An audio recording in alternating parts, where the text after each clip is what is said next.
जहाँ तक सवाल है सेना का, और ये ज़मीन आपका पौवा खाली आपका सरायगुड़ी बोलते हैं, ये क्या बोलते हैं उसको, भेलागुड़ी, वहाँ पर ज़मीन है। ये किसान का ज़मीन था और किसानों ने अपना चायपत्ती, अपना खेती, धान, मकई सब करता था।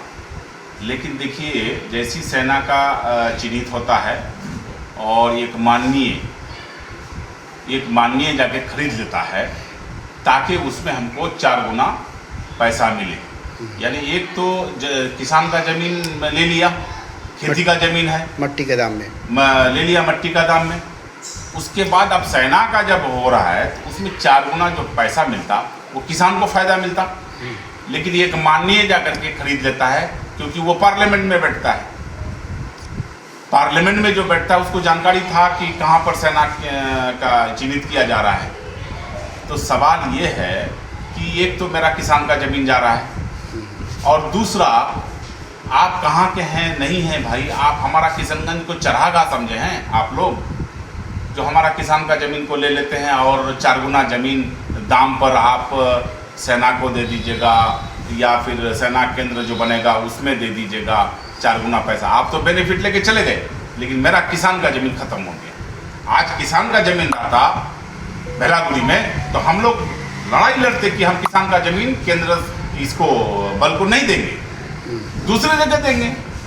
सेना ठीक है, सेना तो हमारा सुरक्षा करेगा, लेकिन हम किसान का ज़मीन नहीं लेने देते।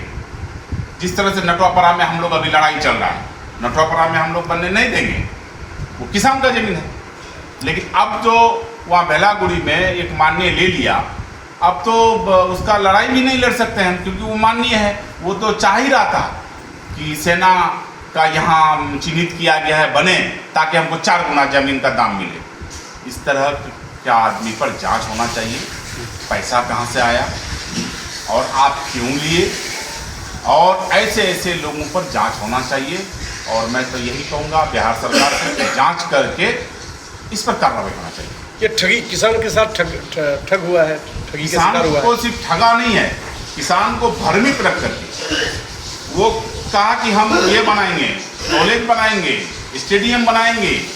उसी हिसाब से बहुत किसान को दान दे दिया कि चलो भाई एक अच्छा चीज़ बन रहा है, चलो हम दान दे रहे हैं। लेकिन ये भ्रमित करके 40 बीघा ज़मीन दान में दिया है वहाँ का किसान। तो ये सोची समझी साजिश, सोची समझी रणनीति, सोची समझी चाल। जो एक ज़मीन का अगर 10 रुपया होता है तो 4 गुना दाम लेने के लिए माननीय ने किया है।